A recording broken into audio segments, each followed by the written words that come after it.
Eu era acionista do Banco Inter antes da decisão deles de sair da Bolsa Brasileira. Quando a Fintech fez isso, acabei tendo um prejuízo de 50% na conversão das ações BID3 para as BDRs.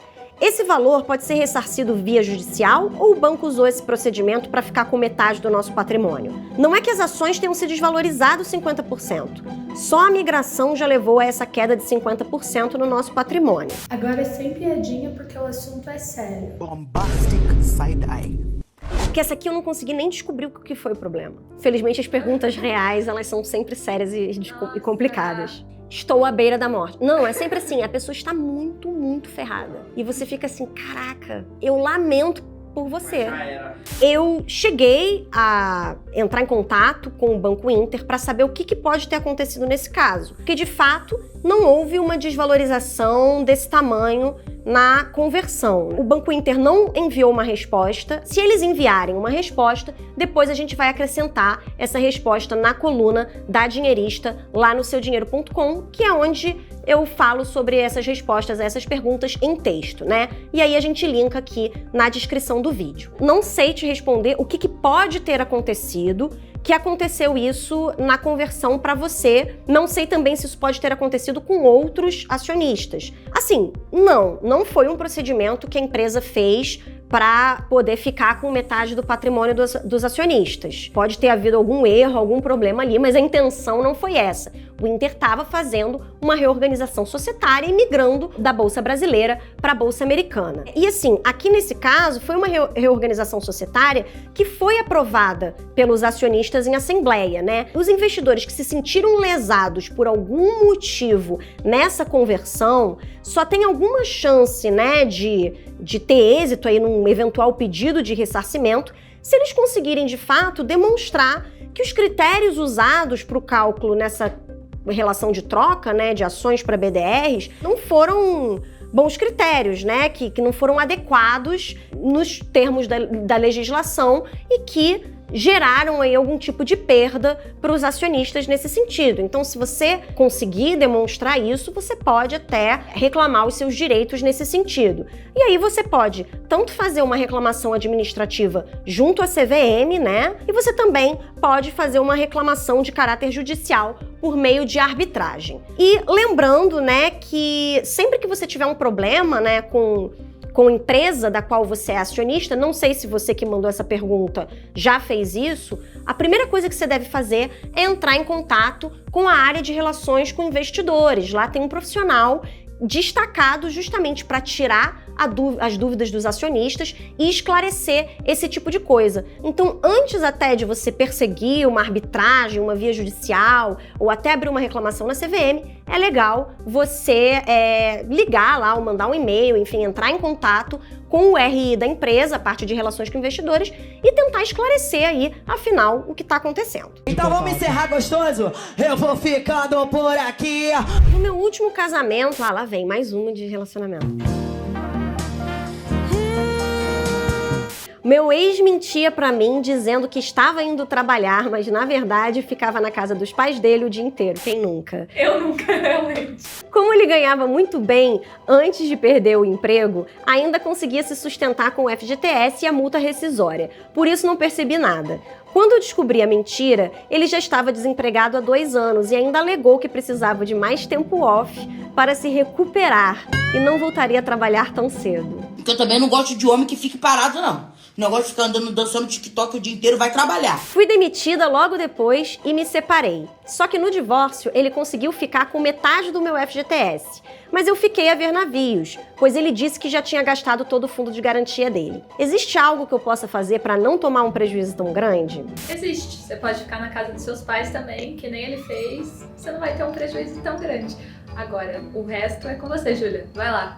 Enfim, como eu disse em outro vídeo, usem camisinha. Só camisinha, baby. Lembra de mim. Não casem, não case. Casar só vai te dar prejuízo. Não, mentira, gente. Eu tô solteiríssima, gente. Não quero saber de namoro por agora. Eu tô muito feliz sozinha. Melhor sozinha do que mal acompanhada, né, gente? Olha, Bianca, nossa, você vai fazer eu chorar também, gente. Calma, Bianca. Olha, na sua situação realmente é um pouco complicado, porque no regime de comunhão parcial ou comunhão total de bens, tudo que foi adquirido pelos dois cônjuges na constância do casamento, né, mesmo que tenha sido só por um deles, é partilhável no divórcio. E isso vale também para o fundo de garantia. Ele também entra na partilha de divórcio. Então não foi incorreto ter partilhado o seu FGTS. Se ele de fato já tinha gasto o fundo de garantia dele enquanto vocês eram casados, não tem o que fazer.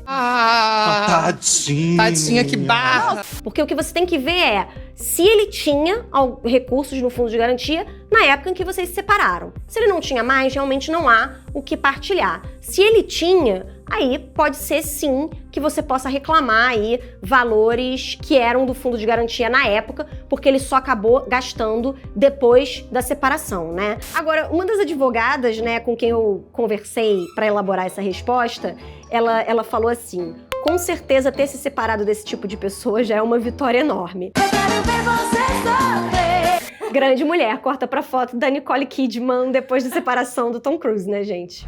Última pergunta. Meu namorado tem dívidas bem grandes no nome dele pelo FIES após uma faculdade de medicina. Ele está inadimplente. Estou planejando me casar com ele e queremos comprar uma casa juntos. Corro algum risco?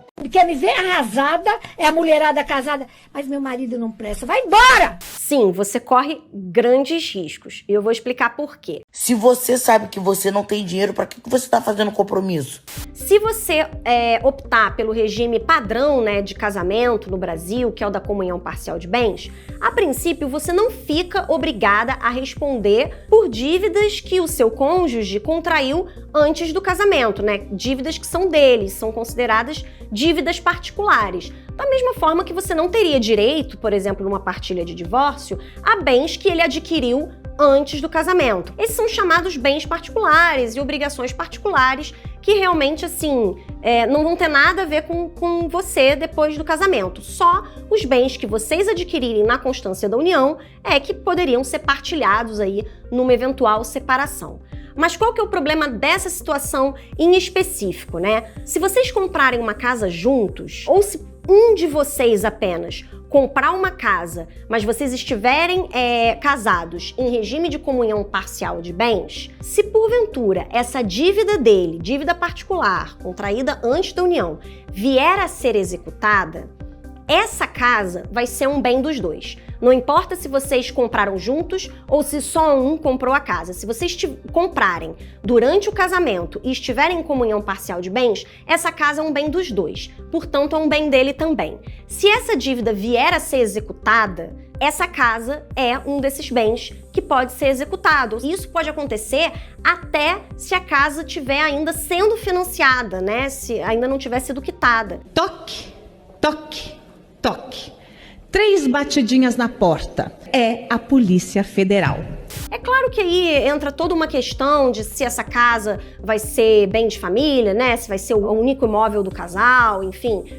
Tudo isso é discutível, mas que existe um risco aí, existe. Então você precisa estar ciente disso. A advogada com quem eu conversei para elaborar essa resposta, a recomendação dela é que nesse caso, né, em que um dos cônjuges tem uma dívida grande e o outro não, o casamento seja feito em separação total de bens. Porque aí os bens não comunicam de maneira nenhuma nem as dívidas. Então assim, nem os bens nem as dívidas de antes da união, nem os bens nem as dívidas depois da união, né? Cada um pro seu lado, com seus bens, com as suas obrigações, resolvendo ali por conta própria. Para você se blindar completamente desse risco, você deve se casar em separação total de bens e comprar essa casa apenas no seu nome, porque essa casa vai ser um bem somente seu. Se ele vier a ter essa dívida, né, executada, bens penhorados, a casa vai pelo menos estar protegida dessa execução. Qual que é o problema? Se ele vai aceitar, né? Porque aí a casa não vai ser dele, vai ser realmente só sua.